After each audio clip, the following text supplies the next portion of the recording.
One day, a fool left his paradise and set out to find himself. The time has come, she said, to find out just exactly who it is that I am. But the fool soon learned that looking for himself raised some rather complex metaphysical pimples on his brain. For although he fully expected to recognize himself once found, he really had no idea what he was looking for in the first place. If I do find myself, then who will I have been until then? But if I can't find myself, then how can I be looking for me? And if I have been myself all along, why don't I know where I am? No matter where he looked, his self was nowhere to be found. Hopelessly lost, he needed to do something drastic. There was only one alternative. He'd have to listen to reason. Listen, said her reason. The question is not where you are, but who you are. To discover that, you should fall in love. Now that may not seem reasonable to most people, but remember, this was a fool. And this fool did not do anything half-heartedly. He fell in love. Not once, or twice, or 3 times. But over and over again. Every day for an entire year.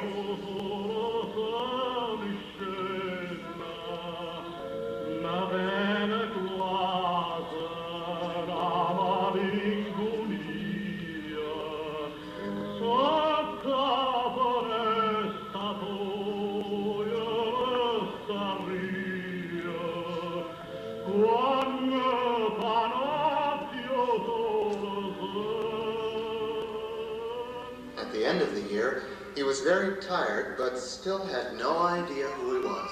I don't understand, she said to her 365th lover. I have fallen in love every day for an entire year and still have no idea who I am. Obviously, you're a fool, said his 365th lover. What you need to do is get a job. Of course, she thought. People are always saying they had found themselves by getting lost in their job. She wasn't sure she understood exactly how that worked, but it was certainly a challenging idea. He decided to try it. He got a job. He tried to become the most professional, most committed, most disciplined, hard-working, 80-hour-a-week daydreamer this side of paradise. Emporté par la foule qui nous traîne, nous entraîne, écrasés l'un contre l'autre, nous ne formons qu'un seul corps. Et le flot sans école nous s'enchaîner l'un et l'autre, et nous laisse tous deux épanouis, enivrés et heureux. Entraînés par la foule qui s'élance et qui danse, une folle farandole, nos deux mains restent soudées. Et parfois soulevés, nos deux corps enlacés s'envolent, et retombent tous deux épanouis, enivrés et heureux.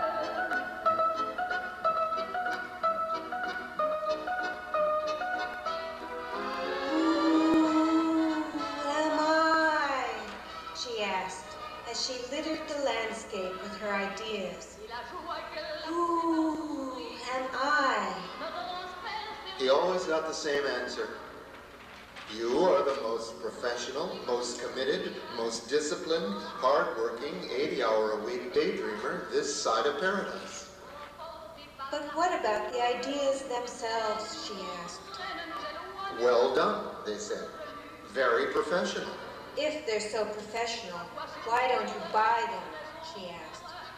You buy ideas from other less committed, less disciplined, less hard-working daydreamers than I. Exactly, they said. We have enough ideas. We don't need any more. Well, she thought, I can hardly be a professional daydreamer if I can't sell my ideas, no matter how many hours a week I work. Yet, if I spend all my time doing it, what am I? The question of identity, said a voice floating on the airwaves, is not a matter of metaphysics, but demographics. What you should do is take a poll. Now that's an interesting idea, she thought. Even if it isn't mine, everyone else seems to know who they are. Perhaps they can tell me who I am. To take his poll, he disguised himself as a tree. A poll taker should be unobtrusive, he told himself. He stood by a path in the park, waved his arms in the breeze, and waited for a passerby. Who am I? She asked the first person to come along. You're a fool who, like a tree, is standing there being passed by, said the passerby. This confirmed her deepest fears. Well then, she said, somewhat hurt, who are you? I am you, said the passerby, matter-of-factly. That's ridiculous. I may not be myself, but I would certainly know myself if I saw me. The passerby looked at the fool with great surprise. You don't recognize me? I have 1.8 children, 2.1 years of post-secondary education, 37.5 years of median age, earn between $35,000 and $55,000 a year, and have switched long-distance companies twice in the past 6 months. But that was back in paradise, protested the fool. Besides, he added, the very reason I left paradise in the first place is because there has to be more to me than that. Well then, said the passerby, since I am you, there must be more than that to both of us. Yes, that's just what I thought. But would you mind, telling me, exactly what you mean? The fool tried to follow, but the passerby disappeared. That's too bad, she lamented. For a moment there, I thought I might have found myself. She continued to look for this other self, thinking that she might show up. She looked in churches, hospitals, train stations, and even in telephone books. But she simply wasn't listed.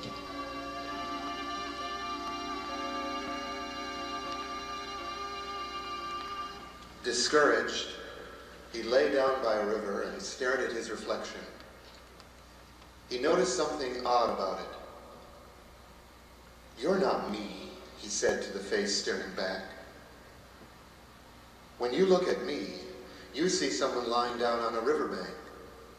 But what I see is a face reflected on that mountain behind me. It's just not the same me at all. If you were me, we'd both be on that mountain. The light dawned. What a fool I've been. I've been looking outside in. It's the other way around.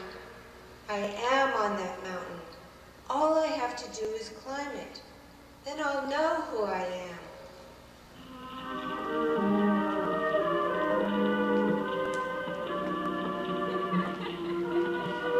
He got to the top right away and was pleased, though not surprised, that the climb had been so easy.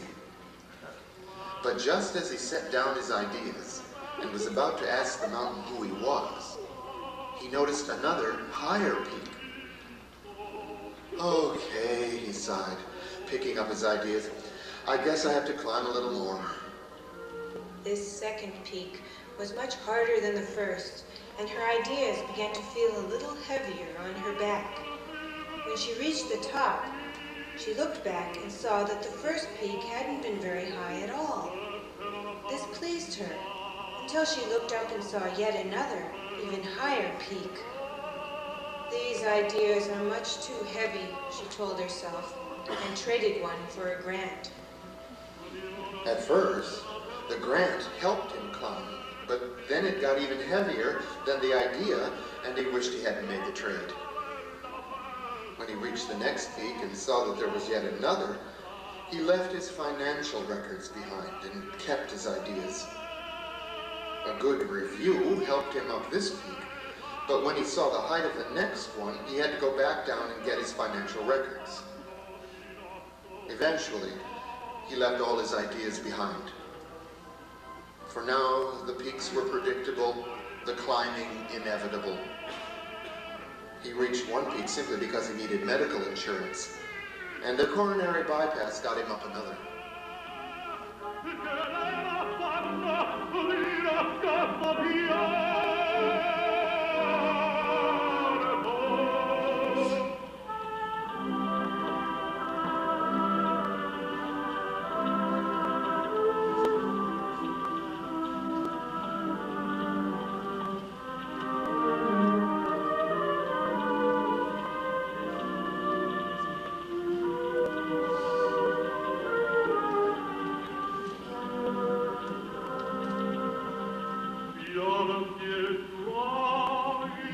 Finally, she reached a point where there were no more peaks.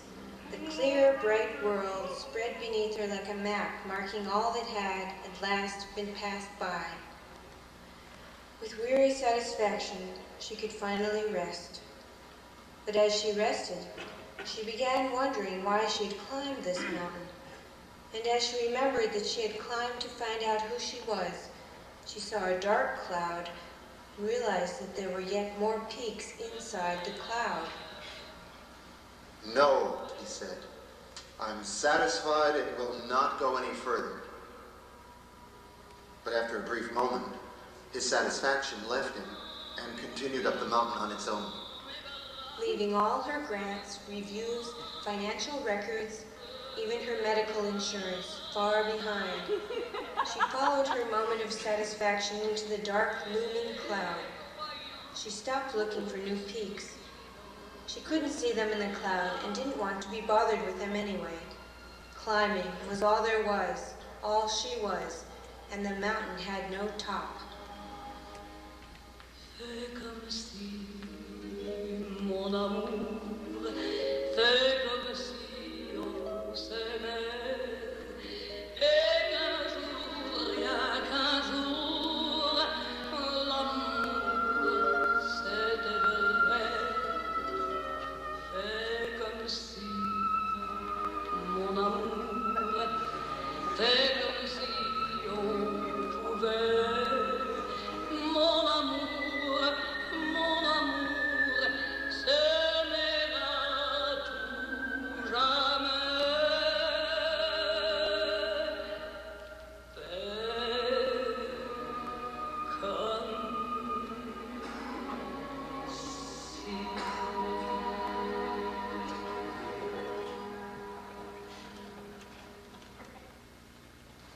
30 years after he had begun climbing, his head finally poked out into light.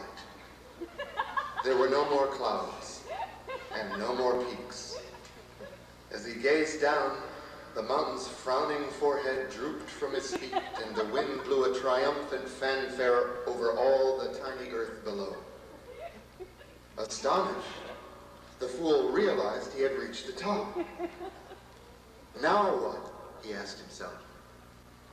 Now you find out who you are, she answered herself.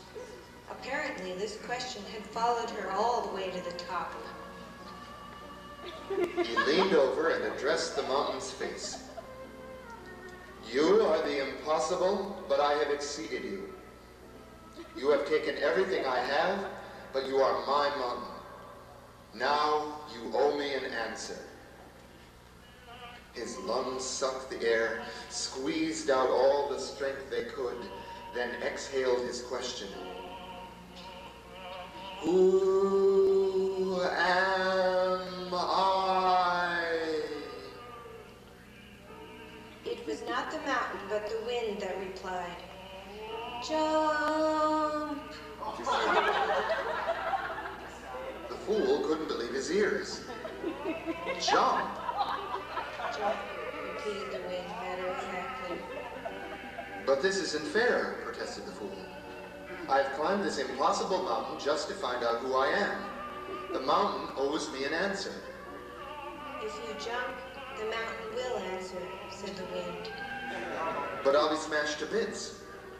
Have faith, assured the wind. If you know who you are, you'll survive. This is something of a dilemma, thought the fool.